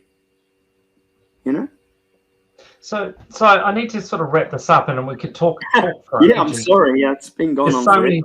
There's so many things we've touched on, and I feel like there's a lot of detail that we haven't really got into. But I guess a couple of things I want to touch on. One is with startups. You touched on this earlier about startups, and that they need to be careful that they're so passionate about what they're doing that they assume everyone else is the same, and that's not necessarily the case. Can you give me just, I don't know how many, but just give me some bullet points and tips of things to help startups and things that, whether you see them go wrong, that's where it happens, Easy. The first thing I'm going to tell you if you're a startup is do not believe analytics, because, facts and analytics, they're the same thing. The first mistake that you will ever hear in business is that, you know what, Paul, there's 400,000 people in the greater Wellington area, 400,000 people, right? There's 15,000 businesses out there. If I get 1%, well, that'd be all right. But imagine if I can get 10%. That's 1,500 businesses. I can make a living out of that. So I've only got to get 10% of the opportunity out there, and I'm a successful business. No. Never, never, never do statistics. It's not a good friend to the startup person. Yeah. Maybe it is if everybody knows you and you're on television, or you're on Instagram, or people are shouting about you. Elon Musk just told the world that you're the greatest thing. You know what? Then you might be. But when you're a startup, don't believe the analysis. Just understand that it's one business at a time. Right. Incremental. And like all things in life, as you perfect whatever it is that you're doing, be it your experience, be it the product that you're making, whatever that is, so too will come the opportunity. Great opportunities. Here's living proof. I watched the young guy who bought scooters into the UK from China. I think he was 16 at the time. And he convinced his parents to buy a container load of scooters from China into the UK. Right? And he became a multi-millionaire. I mean, he introduced scooters. He creamed it. He became this entrepreneur. Everybody talked about him. Everybody interviewed him. He was the go-to guy. And I was sitting with my partner watching him on, I think he was on 60 Minutes being interviewed on. I said the first thing about life is never get interviewed on 60 Minutes, because I tell you what, your business is going to fail straight afterwards. Oh, really? Oh, yeah. Oh, unbelievable amount of people I've seen on 60 Minutes who have, a year later, their companies have gone under. And then it reminded me, because I'm an old guy, this is long before your day, Paul, back to the pet rock era, where some guy in California got some crazy eyes and glued them onto a rock and put them up for sale. Pet rocks. Everybody had a pet rock, man. That man became a millionaire. Crazy. And then he didn't. And when I was watching this guy on 60 Minutes, this young guy, this entrepreneur of the year in the UK or whatever he was, and he said to the interviewer said to him, so whatever his name is, what's your next adventure? And he said something. I can't remember what it was. All I did was turn to Lorraine and go, that guy is now broke. Wow. And the reason being is that his second idea wasn't a good idea. His first idea was a good idea, but he didn't get there by experience. He didn't get there by knowledge.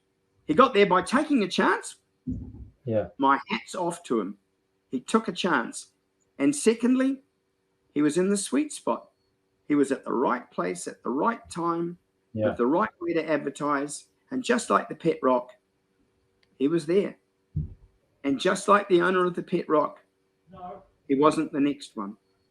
And so my next big thing to say to people is, don't worry about how big you are or how big you're going to get. Do not buy into and I'm going to make some waves by saying this, but don't buy into the people who invest in startup companies that bigger is better, because you know what? Bigger is never better. What's better is an ecstatic customer who tells all their friends and their family and doesn't stop damn talking about you. What's better is a niche market that, you know what, you fit to so perfectly that you only need that niche to be absolutely great. You don't need to be Elon Musk. You don't need to have 6 startup companies that are billion-dollar turnovers. You don't need that to be successful. To be successful is proud of what you do. Yeah. Have a genuine willingness to want other people to benefit from it.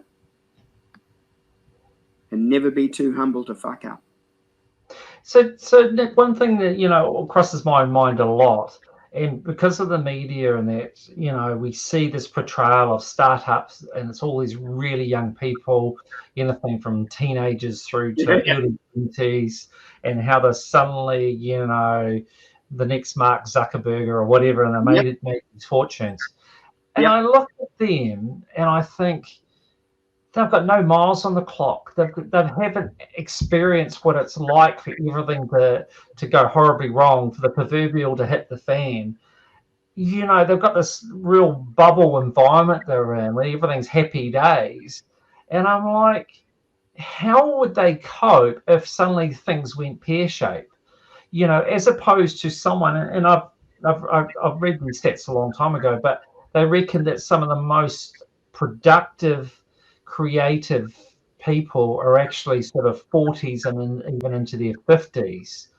But the media doesn't cover them. It always covers the young teenagers and whatever, and they're making all this money. Right. But I just wonder, how the heck would most of these guys cope if things didn't work out? Like the guy you talked about, right? He struck it lucky, but someone with a bit more miles on the clock would be thinking, well, look, it's kind of about 1 in 10 of your projects will work. I struck it lucky. I got number 1. Normally that might be number 8 to number 10. Be careful about my next one, because odds are that it's not going to go too well. But he hasn't had that experience behind him, and he's just like, oh, I've done it once, I can do it again, no worries. So what's your take on, this whole thing we see in the media of all these young people, all these ones making We're setting them up to fail. We're setting them up with such a huge, you can do no wrong, you are the golden idol. And I think we both know about a young man who took his life in South Africa, I think. Yeah.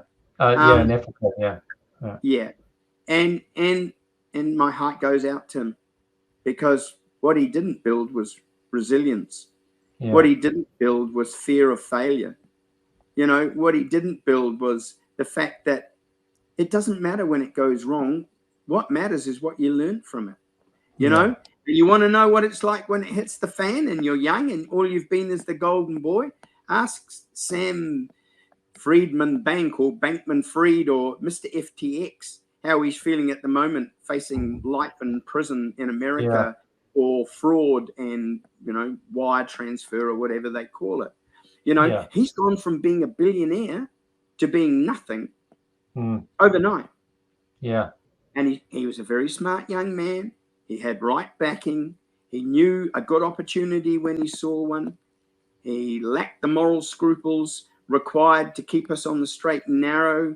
He took advantage of the goodwill of a lot of people who invested their money in him. And, you know, I watched that wonderful documentary on Madoff on Netflix. I haven't seen it yet. If you ever want to learn what a slippery slope looks like, watch that. Do so. Right.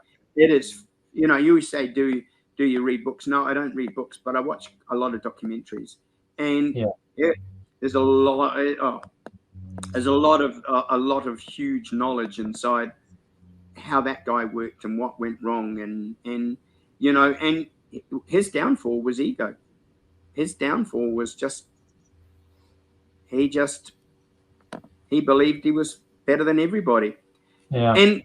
And ironically, I'm taking your time up, but you talk about startups and what lessons have I learned.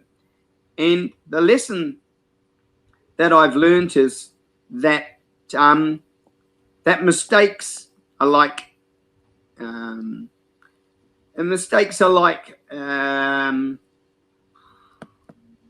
I guess opportunities.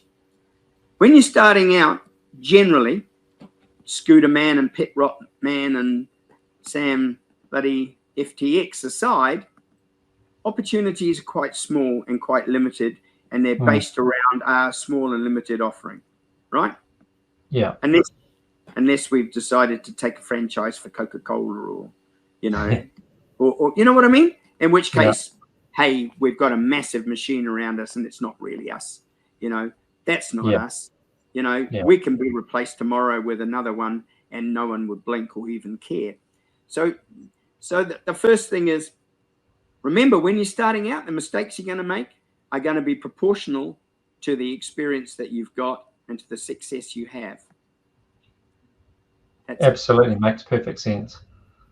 So when you get to my age, I'd like to thank you for interviewing a 70 this year, a 70-year-old man. Who the hell's interested in what a 70-year-old man's got to say? I mean, really? Get aside, old man. You know, we got the internet now, you know. There's a lot of miles on the clock, and there's a lot of learnings that come in with all those miles on the clock. And I think that's too often underestimated. And like I said in the media, often it's all about the young people, and that when it's doing a disservice to those that have gone through a lot, but are richer for it and in a better position to be creative. Like, just to finish off, you know, I know a person who is extremely wealthy, is on the New Zealand rich list. And he made this comment to me one day, which frightened me really, or disturbed me is probably a better description. But he just said about how the young people today are so clever, and that he had this 15-year-old that he was kind of like helping mentoring. That's the word I was looking for. And how he was getting stuff from China and selling it online to people in America and that.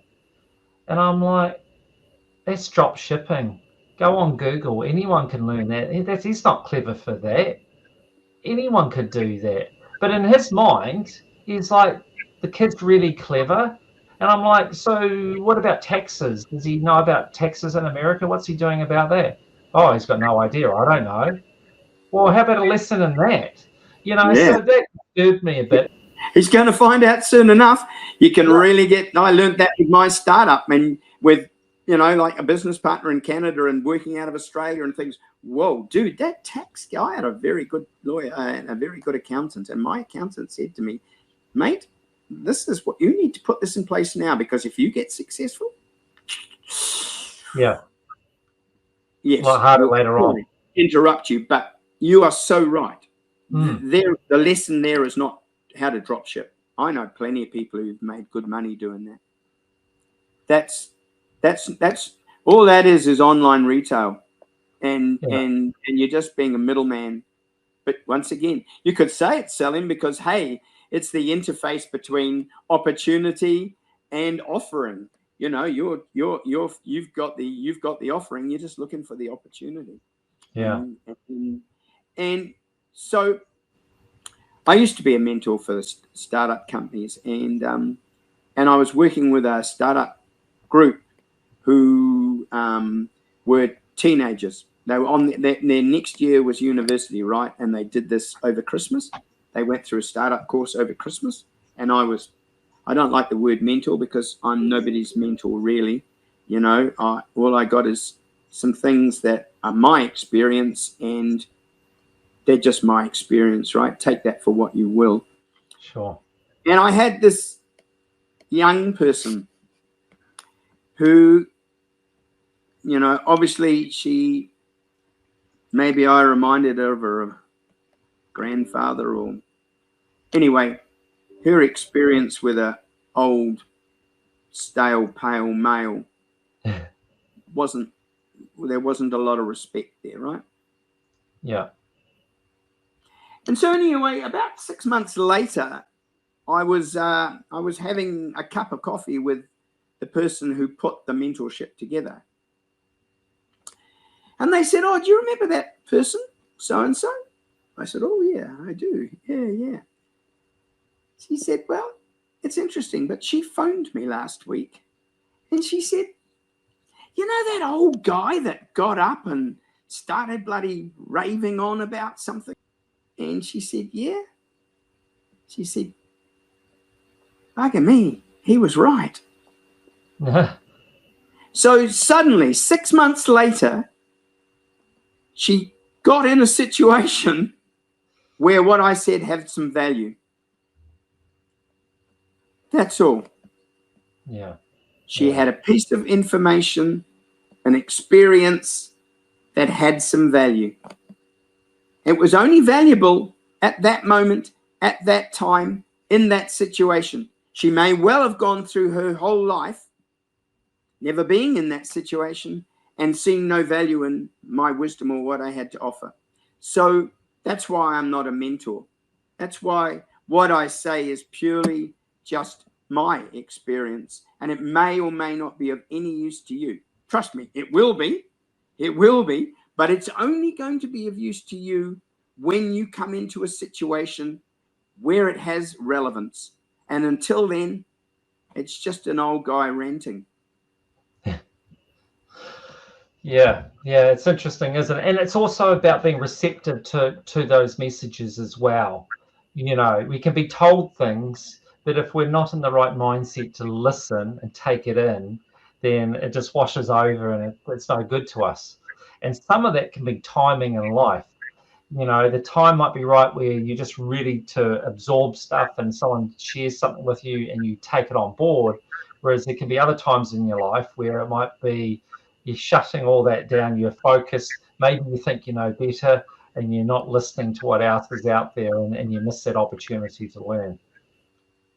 So you've actually encapsulated what it is. So putting on my little opposites hat, you know.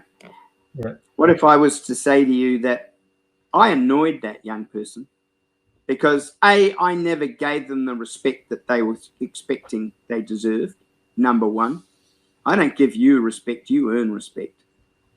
That's what respect is. It's earned. Yeah, it's not absolutely. earned, right? Absolutely. Number two, I didn't allow that person to get away with dismissing my experience as if it had no value, because you know what? Until you've been in my shoes, you don't know jack shit. No. So that person remembered what I said. because I made a point of not letting them get away with dismissing it. Yeah. That's all. If I'd been someone more polite, I might have backed down and thought it was a waste of time to even challenge or even whatever. But because I'm egotistical, you know what? You know who the greatest person in the audience is? Tell me. The heckler. Because at least you know they're paying attention. The heckler. I love the heckler. I kid you not. I love the heckler, because that person is trying to engage you. They're trying to bring you down.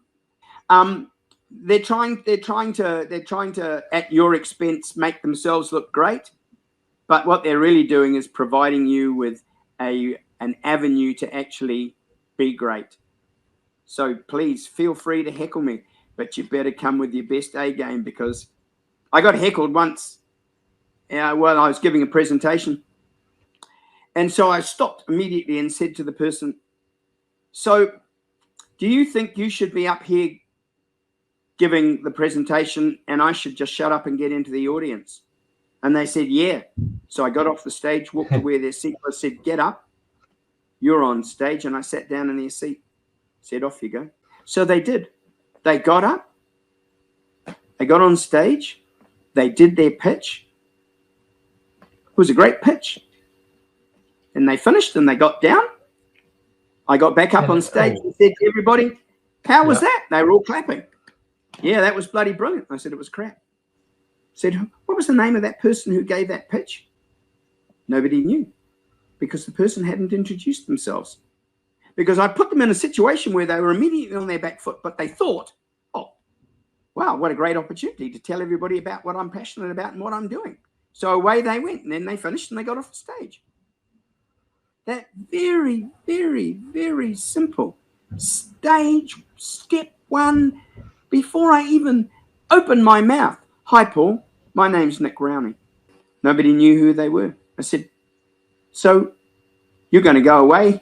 You don't know who the company was. You don't know who the person was whose company it was, because they forgot to tell you. Now, I've got one more thing to say and I'm going to shut up. If you don't have a business card, you could never work for me. Business card is the silent salesman. It goes somewhere. It sits somewhere. I've had people call me up and say, I've had my business card on the bloody table for a month and I've been meaning to call you. There you go. That's my wisdom rolled into one. Always have a business card. On that business card, have your name, have your contact details, and tell people what you do. Thank you so much for sharing your time. And I know that we just really skimmed across things and we didn't even get to talk about the fact that you faced cancer, which is a major thing, and I would love to have heard a bit more about that. But it just goes to show what an incredibly resilient individual that you are, and how that you really have a real zest for life. And the other thing I wanted to say, talk about, which we've, run out of time on, is this interesting thing about people with dyslexia and ADHD. And you're not the first guest I've had with this, but they tend to then say that that's often been their motivator to success.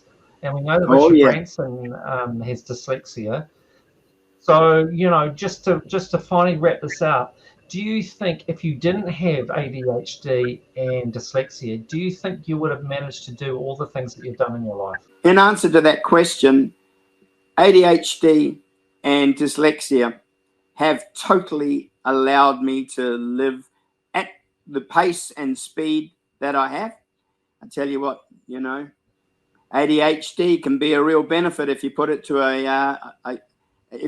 a life of experiencing rather than anything else. And dyslexia forces you to look at things differently, because it's like being left-handed. Not many left-handed scissors till people who have left hands and need to use scissors come along, and then they go, I'll have to make something for it. So yes, it forces us to be somewhat creative. Well, Yeah, certainly all of those things. So look, thank you so much, Nick. It's a shame that the reception sort of been a little bit dodgy towards the end, but you would nonetheless got a lot of great nuggets from you, from all your experience, and it's been one heck of a journey. So thank you so much for your time. It's been an honor and definitely a privilege, and I know that I've got some value out of it. So thank you so much. Oh, thank you for the opportunity.